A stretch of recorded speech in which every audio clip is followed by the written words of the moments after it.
When she married the pale man with crimson eyes, everyone mocked her for choosing a vampire over a real husband. But one step into his ancestral estate revealed vaults of gold and a legacy older than any human kingdom. The girl they laughed at became the mistress of a hidden fortune, and the only one powerful enough to decide how that dark wealth would shape the living and the dead. People in our town still talk about the night Elena married a vampire. They tell it like a warning and a joke at the same time, because it's easier to laugh at something strange than to admit you might be wrong about what a monster really is.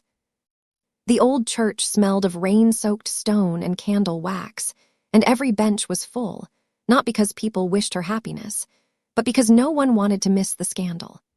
Elena stood at the front in a simple white dress her mother had sewn by hand, fingers trembling around a wilting bouquet. She could feel the weight of 100 eyes on her back, the low buzz of whispers slipping through the stained glass light like gnats. Somewhere in the crowd someone snickered, "Wait till he drinks the wedding toast," and the laughter that followed stung deeper than any cold wind. Then the doors opened, and the laughter stopped. Valen stepped inside as if the night itself had followed him. His suit was deep black with a blood-red vest, rain glittering on the shoulders like tiny stars. His skin had the pale clarity of moonlight, his hair falling like silver over his collar, and his eyes, those impossible, burning eyes, met Elena's with a softness that didn't match anything they had been told about him. Every story had painted him as a nightmare, yet the first thing he did was bow his head slightly, as if asking the church's permission to enter, as if he knew he didn't quite belong in a place made for the sunrise. Elena's father, Daniel, stood beside her, jaw clenched so tight his neck shook. "You can still walk away," he whispered, voice rough with sleepless nights and worry. "You don't have to do this. You don't owe that creature anything." His words sliced through her chest because she loved him, because this was the man who had carried her on his shoulders during parades and taught her to ride a bike by running alongside her until his lungs burned. But when she looked past him at Valen, she saw the man who had once stepped between her and a falling steel beam at the old factory, taking the hit and walking away with nothing but a torn sleeve and a strained, embarrassed smile. If fear had a voice, it filled the church then. Someone muttered a prayer too loud. Another person crossed themselves 3 times. Valen walked slowly up the aisle, each footstep echoing in the hollow space. Elena noticed his hands were folded in front of him, fingers laced as if he were restraining some invisible force. He didn't bear fangs, didn't hiss or gloat or smirk like the villains in the late-night stories. He simply looked at her as if she were the first sunrise he'd ever seen, and he wasn't sure he deserved it. "Miss Elena," the priest whispered, close enough for only her to hear, "I cannot, this is not, there are rules." His courage frayed under the weight of the crowd's expectation. When Valen reached the front, the priest stepped back on instinct, knuckles white around his Bible. For a flicker of a moment, the centuries in Valen's eyes hardened, as if centuries of rejection rose like a tide, but then he breathed in slowly and softened his expression, dipping his head in respect. "I have no wish to offend your faith, Father," he said, his voice low and steady, with a faint, old-world accent that made the words sound carved instead of spoken. "If you cannot bless this union, I will not force your hand. I will only ask that no one harms the woman I love because of what I am." The room shifted, a mix of surprise and discomfort. Monsters in their stories did not ask permission and definitely did not talk about love like it was something fragile. Daniel stepped forward, anger shaking his hand as he pointed at Valen's chest. "You think you love her," he snapped. "You don't know what love is. She bleeds, she ages, she laughs in the sunlight. You belong to the dark. You will watch her die and call it destiny." For a moment, Elena wanted the floor to open and swallow her whole. Yet when Valen replied, he did not defend his power or his title. He didn't remind them that their fear couldn't hurt him. He simply looked at Daniel with a calm that was almost painful to witness. "I know enough about love," he murmured, "to understand that it always costs something. If I must spend eternity grieving a life lived well and bright, so be it. Better that than let her live in a cage built from your fear. There was a tremor in Elena's chest, a trembling thread connecting her to both men. She squeezed her bouquet tighter, petals bruising under her fingers. "Dad," she said quietly, "you raised me to help the lonely kid in the playground, to sit with the new girl in class, to stand up to bullies, even when it was my own friends. You told me we don't decide who deserves kindness by how they look. If I leave him at this altar because he's different, what does that make me?" Silence pressed down on them. Daniel's eyes glistened, and for just a second she saw the fear behind the anger, the terror of a father who had already lost too much in life and could not bear to lose his daughter to a world he didn't understand. He took a step back, fists shaking at his sides, and when he spoke again, his voice was broken. "If you walk out of here with him, Elena," he said, "don't come back when the miracles wear off and the nightmares begin." Her throat burned, but she lifted her chin anyway. "I'll always be your daughter," she whispered, "even if you forget how to call me that." The priest, perhaps more afraid of the town than of Valen, refused to say the words that would bind them. So they married themselves, right there, with simple vows spoken in front of people who laughed and recorded on their phones. Elena took Valen's cold hands in hers and promised she would not run at the first shadow. Valen promised that his strength, his time, and the strange, endless nights he carried would be hers to share, never to control her but to stand beside her. Their rings were plain silver bands, catching the candlelight as if they held their own small moons. When they walked back down the aisle, no rice rained over their heads, no cheers followed them out into the wet, waiting night. Instead, there were muttered jokes, a few disgusted glares, and Daniel's turned back, rigid and unmoving, like a door that had just been locked from the inside. Elena swallowed hard against the ache in her chest. Valen, sensing it, slowed his pace until they were under the church's stone archway and away from the crowd. "You can still change your mind," he said softly, not as a challenge, but as an escape route he wanted her to have. "I will take the blame. I will be the story they spit out over dinner, say that I bewitched you, that I tricked you. Your life can still be ordinary, safe." She looked up at him, at the man everyone called a monster, standing there ready to make himself the villain to protect her reputation. Rain misted across his pale face, beading on his lashes like tears he could no longer shed. Elena reached up and brushed the droplets from his cheek with her thumb. "I didn't stand there in front of everyone just to run because it hurts," she said. "Love without courage is just a pretty word." A small, unsteady smile curved his lips. "Then," he murmured, "let me show you the world you've chosen, Elena Drakov." They left the church in a midnight black car that purred like a sleeping animal, tires hissing on the wet road as they drove away from the only town she had ever known. Streetlights blurred into streaks of gold, then faded altogether as they climbed into the hills. The further they went, the darker the sky grew, the stars pressing closer like curious eyes. Inside the car, the air smelled faintly of old leather, cedarwood, and something colder, like snow on stone. For a long time, neither of them spoke. Elena listened to the steady hum of the engine, counted the rhythm between Valen's breaths. It was slower than a human's, almost like the measured ticking of an old clock. Finally, she asked, "Are you cold? I mean, do you even feel cold?" He glanced at her with a faint hint of amusement. "I do," he said, "but not the way you do. The cold doesn't bite my skin. It finds the empty places in a long life and settles there." His gaze drifted toward the window, to the forest rushing past, trees black against the moon. "Most nights, it's not the darkness that frightens me. It's the thought that I might walk through it forever and never be worthy of the warmth I'm holding now." There was no arrogance in his voice, no pride in his ancient blood, just a quiet, piercing humility that made Elena's chest tighten. The legends had told her he was a king among his kind, feared in a dozen languages. But the man beside her sounded less like a ruler and more like someone who had misplaced his own heart somewhere in history and only now dared to look for it. The car slowed suddenly.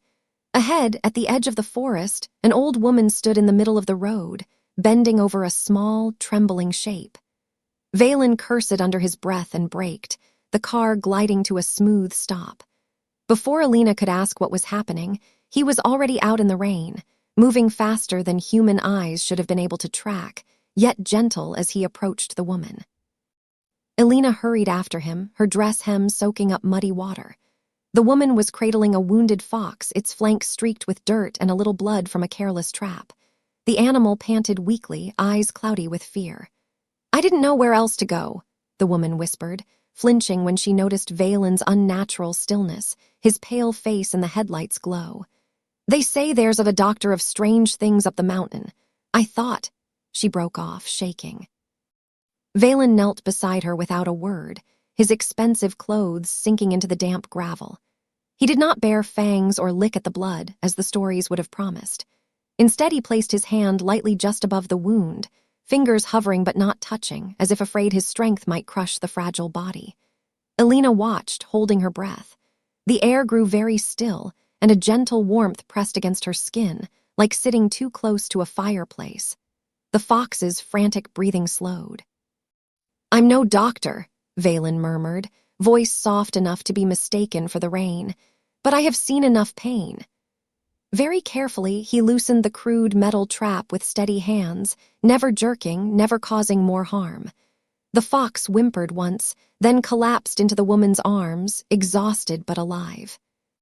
The old woman stared at him, fear turning into puzzled gratitude. You're him, aren't you?" she asked. "The one from the stories." "Stories are just broken mirrors," he replied gently. "They show part of the truth, never all of it. Take her home, keep her warm, she'll run again." As the woman shuffled away, tears glinting on her weathered cheeks, Elena looked at Valen with new eyes. It was one thing to hear him talk about love and sacrifice. It was another to see him, a centuries-old vampire king, kneeling in the dirt to save a small, bleeding creature no one would have missed. Her heart ached, not with fear, but with a sudden, overwhelming tenderness. Back in the car, dripping rain on the seats, Elena couldn't hold back the question anymore.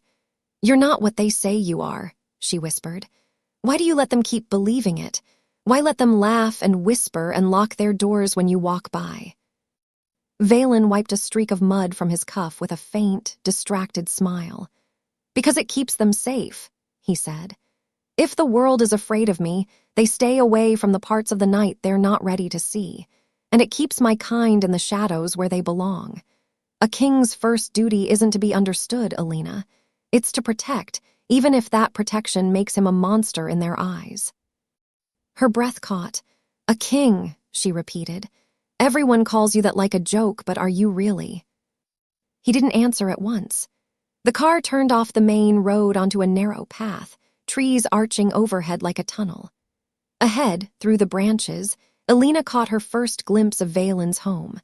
A vast, ancient estate clinging to the mountainside, its countless windows glowing with a soft, golden light that shimmered against the storm, as if the whole place were holding its breath.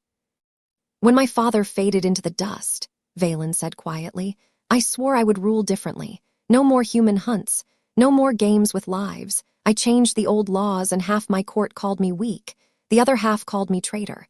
But someone had to decide that eternity should mean more than endless hunger." He turned to her then, eyes luminous in the dark car. "I am king in name, Elena. Whether I deserve to be king in truth, I do not know yet." The car pulled up to the front steps, where towering doors of carved ebony waited under stone gargoyles smoothed by centuries of rain. As soon as Valen stepped out, the doors swung open from within. Rows of figures lined the grand hall beyond, some perfectly still, some shifting with nervous energy, all with eyes that glowed faintly in the candle-lit dark. They were not dressed like movie monsters, but in suits and gowns from every era, a silent assembly of shadows. An elegant woman with silver hair braided down her back stepped forward and bowed deeply. "My king," she said, voice rich with emotion. "At last, the prophecy has been fulfilled. You have brought her." Elena's pulse hammered in her ears. "Brought who?" she managed. The woman's gaze settled on Elena with something like awe and fear tangled together. "The mortal bride who chooses the night freely," she murmured. "The one whose heart will decide the fate of both our worlds and unlock the fortune your bloodline has guarded for 1,000 years." Elena staggered back a step, the words crashing over her. This was no simple love story, no lonely vampire in an old house. There was a prophecy, a throne, and a hidden fortune tied to her very existence. She turned to Valen, searching his face for denial, for some sign he was as surprised as she was, but instead she saw only a deep, conflicted sorrow. "I was going to tell you," he said softly, every word weighted with regret. "I just wanted one day where you chose me for myself, not for the power, not for the gold, not for the crown they say you can awaken." He reached for her hand, his touch cool and trembling. "Elena, before you step through those doors, you need to know that what waits inside could change everything you believe about me, about yourself, about what love is allowed to cost." The hall beyond glowed with warm light and distant, echoing music, a world of secrets calling her name. Behind her, the memory of her father's back turned away burned like a fresh wound. Between them stood Valen, the monster who knelt for wounded foxes and carried a kingdom of shadows on his shoulders, asking her to walk into a fate she never asked for. Her heart pounded so hard she thought it might split her ribs. "Then tell me now," she whispered, voice shaking. "Tell me what you've been afraid to say." Valen looked at the open doorway, at the countless eyes watching, then back at her, his bride, his hope, his possible doom. In his gaze was a fear deeper than any human night. "Because," he said, barely above a breath, "to claim the hidden fortune of my house, the night will ask you to give up something you may never be ready to lose." The first price of the night. Elena didn't move at first. The words "give up something you may never be ready to lose" still hung between them like mist. The hall beyond the doors glowed with warm light and distant music, like a promise and a warning wrapped together. Her pulse beat in her ears, loud enough to drown out the whispers of the watching vampires. She looked at Valen's haunted eyes and understood one thing clearly. Turning back would hurt, but stepping forward might change everything she was. So she stepped. The air inside the great hall was cooler than outside, but it smelled of beeswax candles, polished wood, and old stone that had listened to too many secrets. Chandeliers floated high above, dripping with pale light. Tapestries showed battles Elena didn't recognize, but in every one of them Valen stood between human villages and his own kind, shield raised, not fangs bared. Rows of vampires watched in absolute stillness. Some looked curious, some resentful, and a few gazes were so cold she felt them like a draft against her skin. The silver-haired woman bowed again, more deeply this time. "Forgive me," she said to Elena, her voice rich and low. "In my haste I forgot manners. I am Lyria, keeper of the old laws. We have waited for you since before my turning. Welcome to the court of night, mortal bride." The title made Elena's spine tingle. It sounded less like a compliment and more like the first line of a contract. Valen moved instinctively closer to her, not possessive, just protective. "You will not drown her in prophecy on her first step," he said, tone calm but edged. "She is my wife before she is anything to your legends." His words rolled through the hall like distant thunder. A few of the vampires flinched, not from the volume, but from the reminder that their king was not afraid to stand against them for one small human. A tall, sharp-featured man in a dark green coat stepped forward, mouth curled in a thin smile. "With respect, my king," he said, "your feelings do not erase what is written. The fortune our house guards has slept for 1,000 years. We are hungry for change, and hunger makes even good men impatient." His eyes flicked to Elena, weighing her like a coin.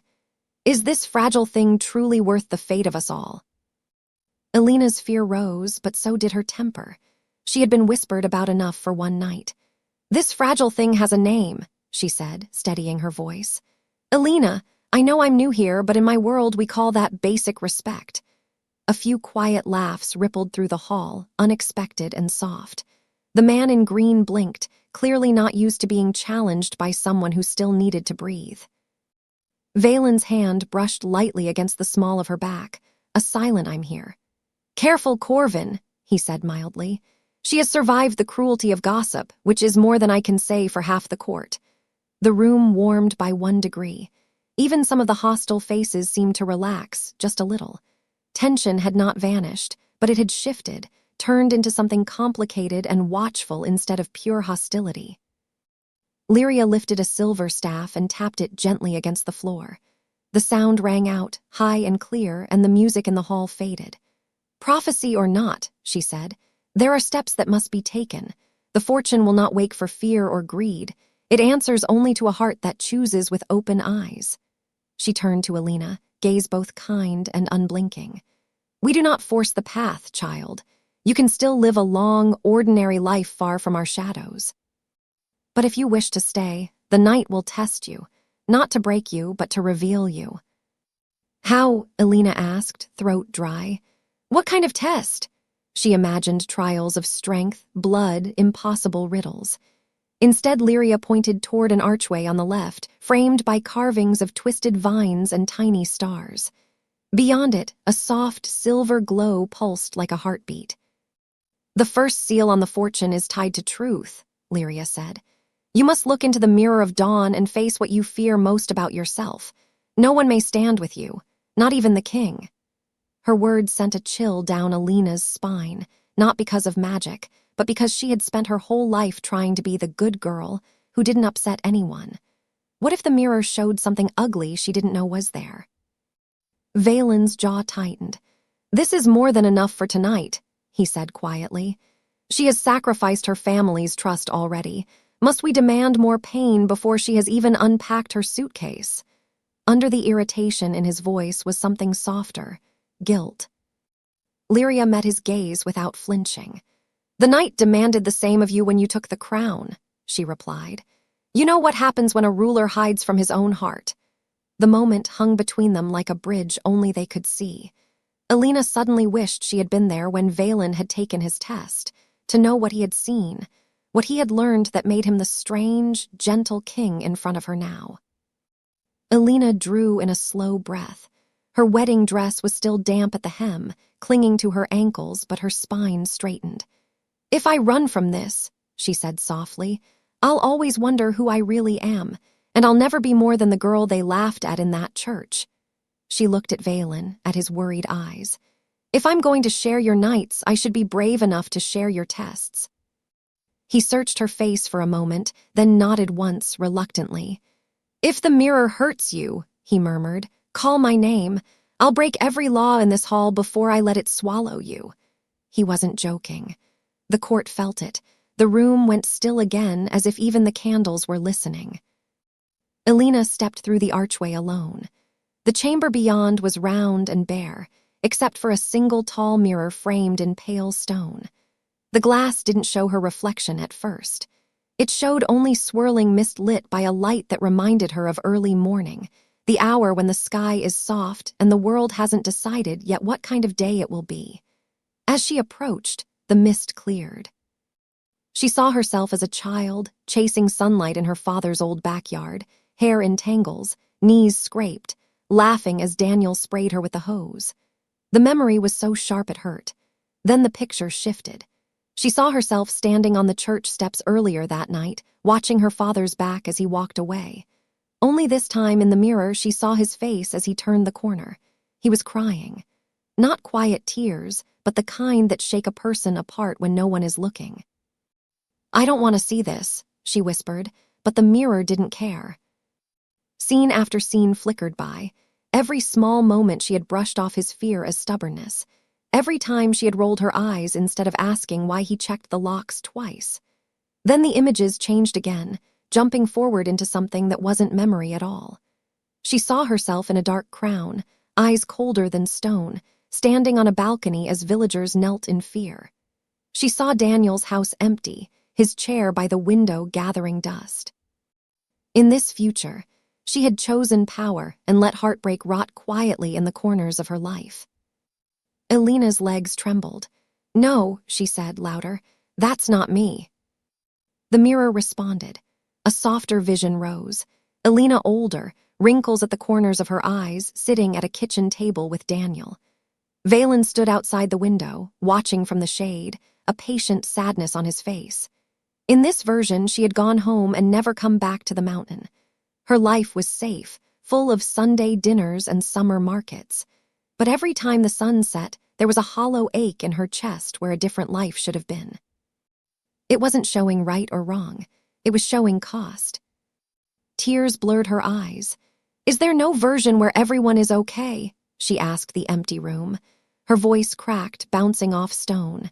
Silence answered. The mirror waited, still and merciless. Elena understood then. The test wasn't about magic or destiny. It was about accepting that every real choice broke something and healed something else. There was no path without loss, only the courage to choose what you were willing to lose and who you refused to become. She stepped closer until her breath misted the glass. "Listen," she whispered to her own reflection, which now stared back at her, eyes wet but clear. "You will not use my pain to make me cruel. I will love my father and my husband, even if they never understand each other. I will not trade kindness for a crown or my heart for anyone's approval. If I stay as myself." The mirror shuddered faintly, as if a stone had dropped into water. Light flared from its surface, washing over her like warm rain. For a heartbeat, she felt as if something heavy she hadn't known she was carrying slid off her shoulders. When the light faded, the glass showed only her reflection, tired, tear-streaked, but standing tall. Back in the hall, the chandeliers flickered. A low, musical hum rose from the stone floor, like a choir singing from somewhere far below. Lyria pressed a hand to her chest, eyes wide. "The first seal," she breathed. "It's weakening, she did it." Elena stepped out of the chamber to a hall now buzzing with hushed voices. Valen crossed the distance between them in 3 strides, hands hovering awkwardly near her shoulders, not sure if he should touch. "Are you hurt?" he asked. "Tell me what it showed you." "I'm not ready to," she said softly, "but I'm still me." That was the only answer she could manage without breaking down. He seemed to understand. He only nodded, the relief in his eyes deep enough to drown in. Before anyone could speak again, a tremor ran through the floor, stronger this time. Dust drifted from the ceiling. One of the great doors slammed open without a hand on it, banging against the wall. A young vampire in a simple coat stumbled in, hair mussed, eyes wide with panic. "My king," he gasped, bowing so quickly he almost fell. "Forgive the breach of ceremony, but they're coming. A crowd from the town, torches, tools, old weapons from the museum.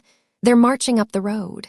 And leading them," he swallowed hard, glancing at Elena with open pity. "Leading them is the man who calls himself her father." Every eye in the hall turned to Elena. The warmth from the mirror of dawn vanished from her skin, replaced by a cold that went all the way to the bone.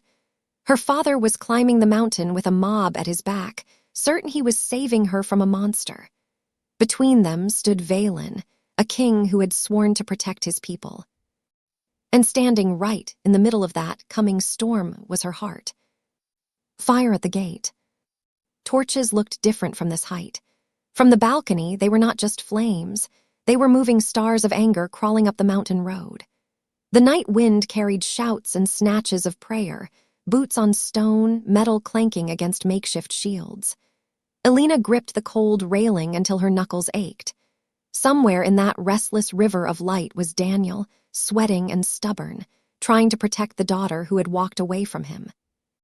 Behind her, the court argued in harsh, overlapping whispers. Some called for the outer wards to be strengthened, for the mountain wind itself to be turned into a wall. Others muttered that this was the chance they needed. Let the humans attack, and they would have excuse enough to strike back for centuries of fear and hidden killings. Valen listened for a moment, then raised his hand. Silence dropped like a curtain. "No one touches them," he said, voice calm but absolute. "Not a single human bleeds on these stones tonight." The command rolled out into the air, past the walls, as if the castle itself leaned forward to obey. Elena felt the weight of his authority and the strain it put on him, like someone holding a heavy door closed with their bare shoulders. Corvin stepped up behind him, eyes narrowed. "With respect, my king, this is short-sighted," he said, not bothering to hide his frustration now. "They come to kill you, to kill us. Fear is a fire. If you do not quench it, it consumes everything. Let us show them why the night should be feared again." Valen didn't turn. He watched the slow, determined march of the villagers instead. "Fear is also blind," he replied. "It stumbles in the dark and breaks what it came to save. I will not answer their blindness with my own." His jaw flexed once. "Prepare the courtyard. We will speak with them at the gate." Lyria moved to Elena's side, voice low. "He risks much by meeting them," she said. "If they attack on our land, old magic will awaken. The vaults below us are tied to blood and intent. They might help him or someone else." She did not have to say who. Shadows seemed to thicken around Corvin and a few of his allies, their restless ambition almost a visible thing. Elena tore her gaze from the torches below. "Then let me go with him," she said. "If my father sees me standing beside Valen, maybe he'll listen. He needs to hear my voice, not just the stories in his head." Her heart pounded, but her decision felt strangely calm. She was tired of being the object traded between other people's fears. Valen turned at that, surprise flickering over his face. "No," he said at once.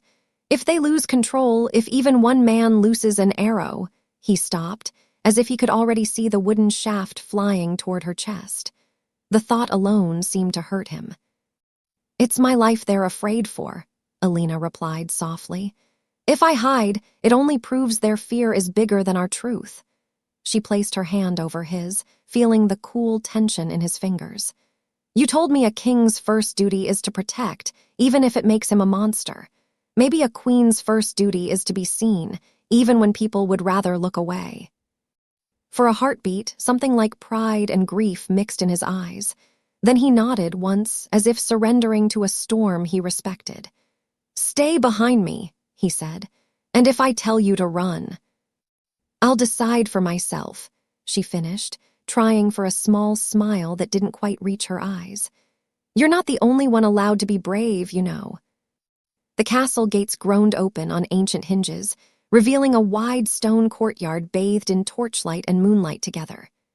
Valen and Elena walked out side by side, Lyria a step behind, the rest of the court watching from shadows, high windows, and balconies. When the villagers saw them, the shouting faltered into a low, angry murmur. Daniel stepped forward, torch in one hand, an old iron poker in the other like a sword he didn't quite know how to use. Sweat matted his hair to his forehead, but his voice was clear. "Elena," he called, "get away from him." His eyes darted over Valen's pale face, his stillness, the faint redness in his gaze. "We're taking you home. This ends now." Elena's throat tightened. Under the soot, under the anger, she could still see the man who had made her birthday pancakes in the shape of crooked hearts. "Dad," she said, stepping closer to the edge of the courtyard so he could see her better. "Look at me. I'm not hurt. I'm not chained. I walked here." She spread her arms, turning slowly, letting the torchlight show there were no marks on her neck, no signs of struggle. A few villagers shifted uncomfortably. Someone muttered, "Witchcraft."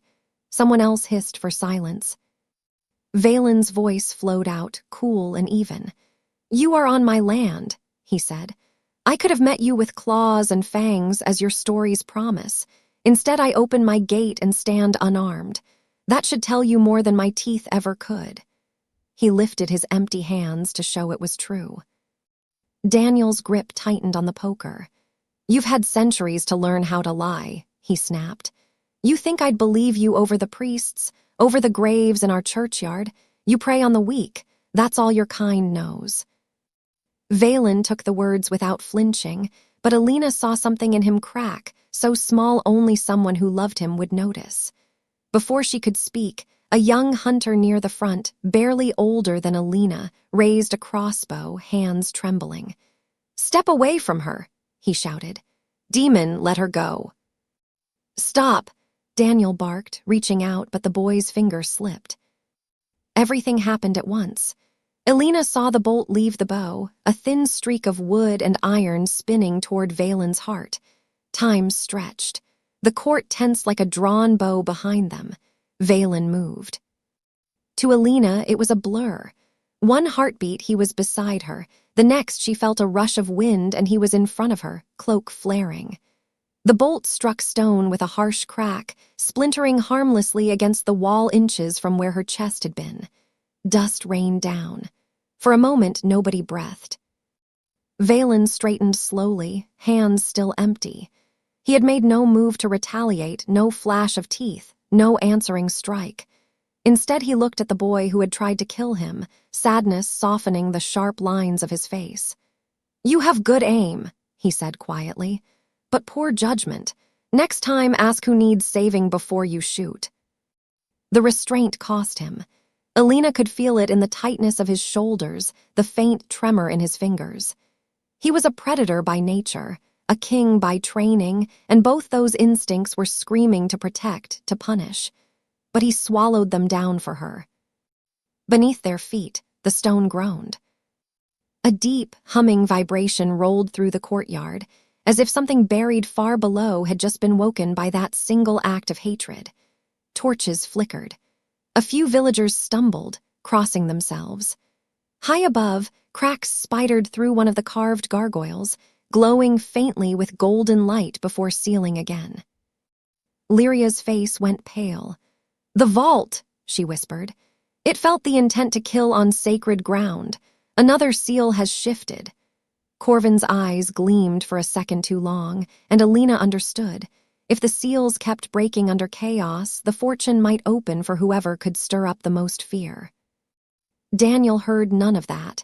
His gaze was fixed on his daughter, on the way Valen had thrown himself between her and the bolt. Confusion wrestled with anger in his eyes. "Why?" he demanded hoarsely. "Why would a monster shield you instead of—" He couldn't finish the sentence. "Because he's not a monster," Elena said, voice shaking but carrying across the open space. "He's the one